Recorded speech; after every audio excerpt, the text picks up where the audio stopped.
3 de ces joueuses sont aujourd'hui championnes du monde avec l'équipe de France, mais elles ont aussi contribué à la très bonne saison de l'équipe de Brest. Pour leur première participation à la Coupe d'Europe, les handballeuses brestoises tombent en quart de finale face aux Russes de Rostov-Don. Elles sont vice-championnes de France 2017 après leur défaite face à Metz.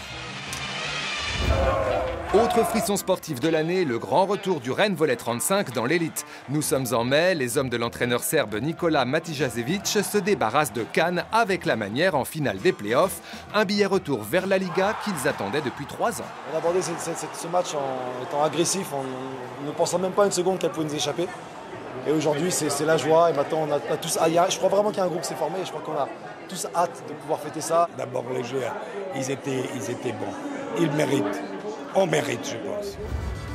L'Ovalie bretonne applaudit notre club professionnel. Le RC Vannes sauve sa tête en mai en remportant son dernier match à domicile contre Bourgoin 56-0, ce qui permet aux Bretons de s'offrir une deuxième saison en Pro D2.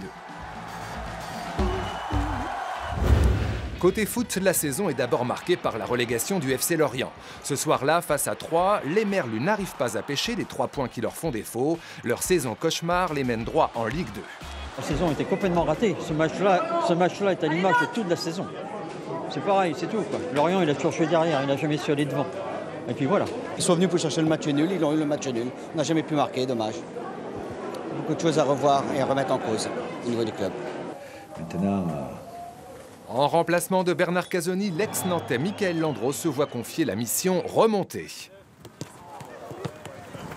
J'ai envie de redonner du spectacle, du plaisir, du jeu, que les gens puissent prendre du plaisir à venir au stade et puis reconstruire un groupe.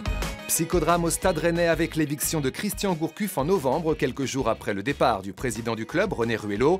L'entraîneur paye sa défiance envers la nouvelle direction du club. Il est remplacé par Sabri Lamouchi. On passe au vélo avec, à la mi-juillet, l'éclosion d'un grimpeur pur beurre sur le Tour de France.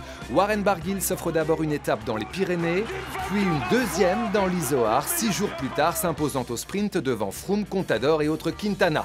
Le maillot à pois rouge lui revient, il quittera son équipe allemande pour Fortuneo Oscaro dans la foulée. Au sommet du col d'Izoard, deuxième victoire d'étape. Un autre Breton gravit les sommets de la planète cyclisme, c'est David Lapartien, le maire de Sarzeau, qui est élu en septembre à la tête de l'Union cycliste internationale. Mais c'est sur l'eau que les exploits auront été les plus fous. En janvier, Armelle Lecléache s'offre les lumières du Vendée Globe, améliorant au passage de 4 jours le temps de référence établi par François Gabard. Quelques jours plus tard, Francis Joyon et son équipage battent eux le record de vitesse du Tour du Monde, en passant sous la barre symbolique des 40 jours. Le Tour du Monde toujours, mais en solitaire en 49 jours. Cette performance est celle de Thomas Coville. 17, 29. Je l'avais en tête, je voulais vraiment le tenter, je voulais vraiment l'oser, parce que justement je voulais avoir cette progression et cet enchaînement entre les deux plus grands records majeurs. Et la fin d'année se termine en apothéose avec ce temps magique de François Gabard, 42 jours, 16 heures et 35 minutes autour de la planète, en solitaire.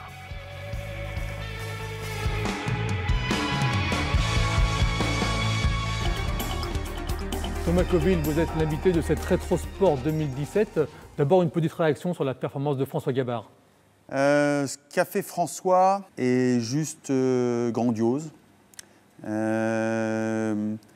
Quand il arrive et qu'il franchit cette ligne, je ne peux pas m'empêcher, moi, de repenser à l'émotion que j'ai eue et d'essayer de me mettre dans sa tête. Et en fait, quand on vit une émotion comme celle-là, ça marque un homme. Et avant moi, il y a eu Francis Joyon. Avant moi, il y a eu Hélène MacArthur. Et je pense qu'entre nous tous, il y a un fil rouge qui sera à jamais quelque chose entre nous.